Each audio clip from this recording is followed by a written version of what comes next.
It's 70 returns out of 1,400. One, if you're dealing with vintage shoes, there is actually dry rot possible. They will fall apart, and I'm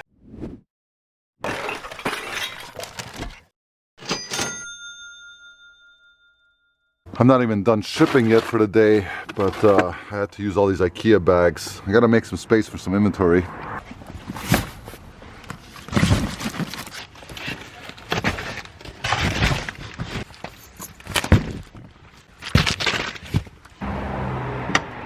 What's up, everyone? My name is Edine. I'm one half of Hustle and Hooks alongside with my beautiful wife, Melinda.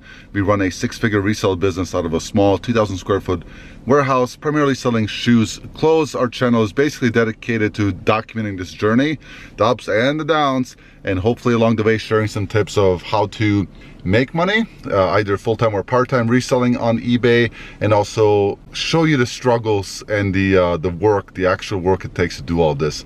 As you can probably tell, it's night outside. It's not super early. It's actually 9:15 in the evening. And for the foreseeable future, I'll be working some night shifts because we're working on a small project during the day. If you're not ready to do this type of stuff where you are constantly switching around your hours and putting in a lot of hours, especially in Q4, which is now where we're going to make the most amount of sales throughout the year, which is the truth for everyone, just because it's Q4, people are Christmas shopping. It's late November. Christmas is 30 days away. This is the time to go in, get it done, cash out, and do it all over again. I'm heading to the warehouse. I'll catch up with you guys when we're there. I'll show you guys some highlights of some of the inventory that we got in recently as of the last week. We'll talk a little bit about what's sold, what's selling, and the work I need to get done before I can go home and take a nap. I'll see you in a bit. Made it into the warehouse. As you can see all around me, I kind of left a mess because, well, it's been a complex day. We went from 3 reliable cars to 0 reliable cars in a span of 12 days. I hit a deer. The caddy started smoking out of the battery compartment, which was frightful. I just got that one back earlier today. The Suzuki, the one that hit the deer, is in the shop. And then the pickup truck oil pump went bad. So it's been a very hectic 2 weeks, but that's all right. As you can see, because of that, I had to pick up Jess, drop off Jess, do some chores, get the Cadillac, blah, blah, blah. So I left this place a mess. So the first thing I'm gonna do is clean this mess up, get the rest of the items shipped that you see here that I just didn't get a chance to get them all shipped. I got like 7 returns I have to process. I'll show you those. And you may think, well, that's a lot of returns, 7. It's like, well, when you're selling a lot, you expect a decent amount to come back. A return average, I think, is hovering around 5%. I'll pull it up and show you in a second and see what it's actually at. After that, I'm gonna tackle this pile of shoes that's been here for a while. Again, this pile is from the old inventory system. We started with like 700 pair, we're down to like 30, so I really want to finish that. I also have to prep the work for one of our staff tomorrow, since I won't be here during the day. So that needs to be done. And then I'll show you some highlights of the recent inventory we just got in. So stay tuned for all of that. It should be a informative video and another series in this adventure. I was just about to set this up so I can show you the screen to show you where the returns are, and this broke, so I have to order one of these. What you want to do is just go to your main seller hub here, go down to your metrics. You can see we're our top rated seller. Click into that, and then obviously you want to spend some time here and learn about your metrics, but I'm just curious about a return rate. Yeah, 4.95%. So pretty darn good, I think. For used clothes and shoes, I think that's pretty darn good. And you can see that here, it's 70 returns out of 1,415 total shipments. So not bad. When we sold everything, our return rate was hovering always between 2 and 4%. So it is a bit higher, a couple of percentage points higher in general, but overall, it's really not that bad if you consider what we're selling, right? We're selling used shoes and clothes. The fit has to be right, the color has to be right, the texture has to be right, yada, yada.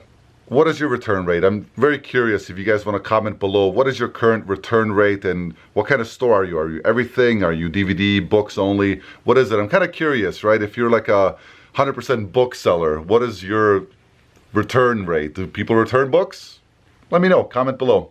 I finished all of the returns. There was only one that had a little bit of issue. This Brooks brother, they claimed that I sent the wrong item or wrong size, which is not true. I sent them the exact item that was picture described, all that good stuff. However, they returned it with a bunch of dirt and animal hair on it, which obviously then requires us to reprocess it. So we deducted 50% from their total refund, and we did not give them their full refund.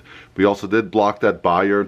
Anytime we see someone kind of abusing the system where they, claim something falsely against us and then use the item, return it damaged or used or dirty or full of pet hair, we block that buyer, and then we just give them a 50% refund and then reprocess or get rid of the item. I've literally just been shipping all day. I just did the math. So far today, I've shipped 132 items. The stuff that I'm just picked, there's really nothing too special here to deep dive into. Melinda is working on a series where she will be doing a once a week sales update, where however she wants to format that, she'll show you guys some of the highlights, some of the better sales, some of the great items to look out for as far as branding and styles and all that good stuff. So definitely keep an eye out for that. That'll go into more detail so that I don't have to do the whole, here's this sold for that. She'll do it from a more constructive way. And then the vlogs that I'll shoot when I'm solo will be more like the warehouse work. And then obviously we'll shoot vlogs together too. As you can see, I finished up all of the stuff that I left from earlier today that's here on the ground. And then I just selected the rest of the sales from today, which you can see on this card. So I'm going to go ahead and wrap that up. We received 4 boxes of inventory, 2 from one supplier that's a very consistent, great supplier, 1 from a very regular supplier, and another one from hey, here's some stuff randomly supplier, which is all great. I'm going to go ahead and hang this stuff up. It's going to be part of the workload for the staff tomorrow to process and photograph. As I go through it, I'll show you some of the cool stuff for whatever reason, maybe a brand that you haven't heard of or a style or whatever. I'll show you. I just finished unboxing the first 2 boxes, and I wanted to show you a few highlights of, again, things to look out for, things I thought are interesting or cool.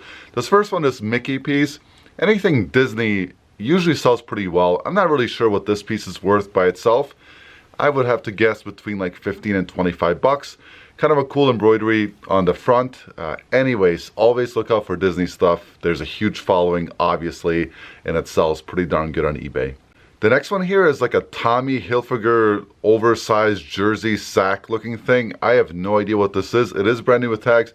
I have no idea what it's worth. I'm not going to look it up now. Melinda already did that legwork earlier, but I thought it was just kind of odd and unique, and I'm sure it'll sell well. Right after that, we have this Lily Pulitzer, if I'm pronouncing that right. Great brand, higher end brand to look out for. Some of this stuff used can sell, 30, 40, 50 bucks, especially the louder prints like this one. Again, I don't know what this one is worth, but very much worth mentioning. A couple of shoes and boots that we also got in. First off, these Ariat boots are fantastic. They're just a great brand. These are men's boots. They'll sell pretty well between 50 and 100 bucks. These Merrell boots are also great. Unfortunately, they came in damaged. As you can see, the rubber is cracked in the back. We cannot sell them like that, so we do have to get those into the trash, unfortunately. A pair of Keen sandals always do well, and then a pair of Eddie Bauer sandals as well. These are probably worth about 15 to 25 bucks, 20 bucks on average in that range. Pair of Skechers here, nothing too special, probably worth about 15, 20 bucks. Skechers does pretty well, and it's not a great brand, but some of their stuff does well, especially the Y2K 2000s or late 90s chunky heel stuff. It can bring a lot of money used. Next up, we have a really nice brand, always a good seller, Eileen Fisher. These may look basic or not really that interesting, but the brand is amazing and the quality is great. And luckily we had 3 Eileen Fishers in this batch that came in. After that, some Levi's. Levi's are funny because there's Levi's out there that are worth $1,000 because they're vintage and rare. There's a lot of common Levi's, but corduroy Levi's tend to always do pretty well, and I really like selling them. This pair, women's, probably worth between 17 and 25 bucks. Afterwards, looks like we have some polo cashmere. Cashmere is always great to flip. The brand doesn't truly matter all that much. If you see cashmere and you can get it for a few bucks, you can usually flip it for $20 or more. Definitely look out for damage because cashmere is extremely difficult to clean. Patagonia, fantastic brand. These 3 pieces here are not really worth that much money, maybe $20 to $25 per piece, but they will sell really fast, probably within a couple of days, especially the ones with these large hits or these large graphic prints. Next to last, we have Smart Wool. This is a brand that's pretty new to me, but it does really well. Look up comps in general. Smart Wool is just an excellent brand. And lastly, this J. Crew is a hand knit piece. Both Melinda and I really enjoy these types of sweaters that are handmade, vintage. They're really cool, and you can really tell that someone put a lot of effort and work into it. As far as value, not sure, 20, 25 bucks, maybe more. I'll have to look up comps. It's finally done. As you can see, I've cleared out all of the old shoes, re-inventoried all of them. I ended up taking them all down, fixing all the mistakes. There was a couple of pricing issues. There's one that was totally wrong category. There was a sizing issue. There's always going to be issues with stuff that you did in the past. So it's always good to just check your old listings. There's always a reason why that's not selling. It's not just by coincidence. There's also this pile right here that you see. These are all unlisted. So this is all stuff that was just sitting collecting dust, not making us any money. If you multiply this pile by $7 each, you're talking well over $100 of stagnant inventory that was never listed for various reasons, including some of these vintage Doc Martens. And speaking of vintage Doc Martens, let me show you something. A little while ago, we bought a bunch of Doc Martens and we finally processed them. So definitely be on the lookout if you are interested. These are all the original made in England Doc Martens. I mean, you have stuff here that's just really, really cool. Team did a great job getting these cleaned up and lotioned up, and they look really nice.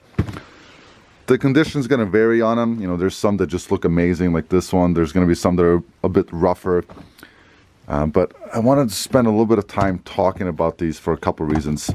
One, if you're dealing with vintage shoes, there is actually dry rot possibilities too. These don't have any because I learned my lesson. But let me show you a couple of pairs that do have dry rot issues that could definitely affect how they sell. And of course, they'll affect how your customers appreciate your product, right? Unfortunately, this pair, which is a really awesome pair of Doc Martens. I mean, even if you're not a fan of this style, you got to appreciate the craftsmanship behind them. But if you peek inside of them a bit and you start kind of tearing it apart, can you see the separation right here at this line? And also it's a little bit more apparent here.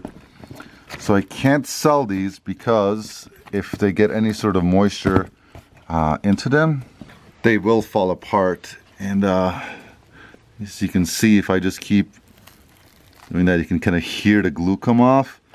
And then all the foam is right there. And unfortunately, that's dry rotted and not sellable. Same with these ones right here. They also have dry rot. We learned that the hard way. We had sold 2 pair, one for 90 and one for like 100 and something. And they both came back with customers being very unsatisfied, which rightfully so because of that dry rot on them. So kind of a bummer, but you know, it is what it is. It's a learning opportunity. Wanted to share that with you guys in case you do run into some of these Doc Martens. And the reason why we have 31 pair or so of these Doc Martens that are about to hit our eBay store is because of networking.